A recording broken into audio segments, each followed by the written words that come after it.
સમાચારો વિગતવાર જોઈએ. સુરત મહાનગરપાલિકાનું નાણાકીય વર્ષ 2024-25ના 8,718 કરોડના ડ્રાફ્ટ બજેટમાં સ્થાયી સમિતિ દ્વારા કરાયો વધારો.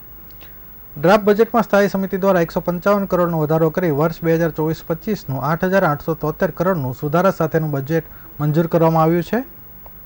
31મી માર્ચ 2024માં રહેણાંક મિલકતો દ્વારા બાકી વેરો ભરશે તેવા લોકોને 100% વ્યાજ માફી આપવામાં આવશે, જ્યારે બિન રહેણાંક મિલકતોને 50% વ્યાજ માફી આપવાની જાહેરાત કરાઈ છે.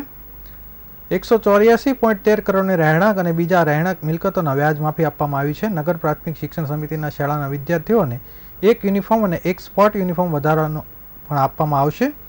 નગર પ્રાથમિક શિક્ષણ સમિતિના આગામી વર્ષ બજેટમાં 43 કરોડનો વધારાની જોગવાઈ કરવામાં આવી છે. નગર પ્રાથમિક શિક્ષણ સમિતિની આગામી વર્ષ 2024-25ના 920 કરોડના બજેટ સામે 963.80 લાખનું બજેટ મંજૂર કરવામાં આવ્યું છે.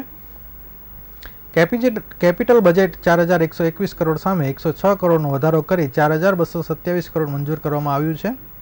રેવન્યુ ખર્ચમાં 4,597 કરોડની જોગવાઈ સામે 49 કરોડનો વધારો કરવામાં આવ્યો છે.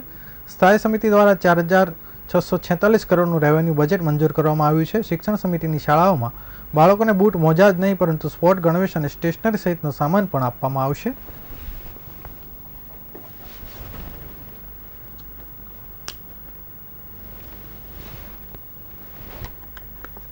કમિશનર શ્રી દ્વારા રજૂ કરેલ સુરત મહાનગરપાલિકાનું સને 2024-25નું 8,718 કરોડના બજેટમાં 155 કરોડનો વધારો કરી 8,873 કરોડનું સને 2024-25નું બજેટ સ્થાયી સમિતિએ મંજૂર કરેલ છે, જેમાં કેપિટલ કામો પાછળ 106 કરોડ અને રેવન્યુ કામો પાછળ 49 કરોડનો વધારો સૂચવેલ છે.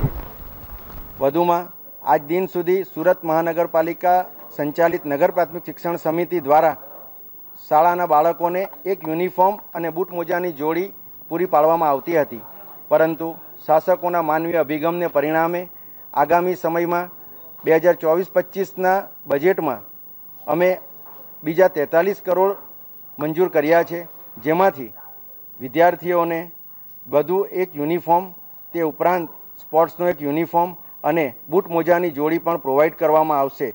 તે ઉપરાંત કંપાસ બોક્સ, નોટબુક્સ અને વોટર બેગ પણ કોર્પોરેશન પૂરી પાડશે. મિલકત વેરામાં બાકીદારોને 31/3/2024 સુધીમાં એક પ્રોત્સાહક યોજના જાહેર કરવામાં આવેલ છે, જેમાં જે રહેણાંક મિલકતદારો છે તે લોકોને વોરંટ અને વ્યાજમાંથી 31/3/2024 સુધીમાં જો પેમેન્ટ કરી દે તો માફી આપવામાં આવશે, અને કોમર્શિયલ મિલકતદારો તે લોકોને 50% રાહત આપવામાં આવી છે.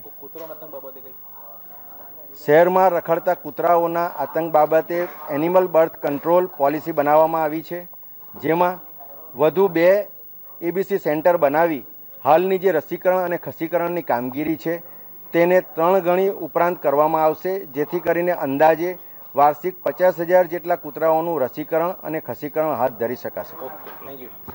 મ્યુનિસિપલ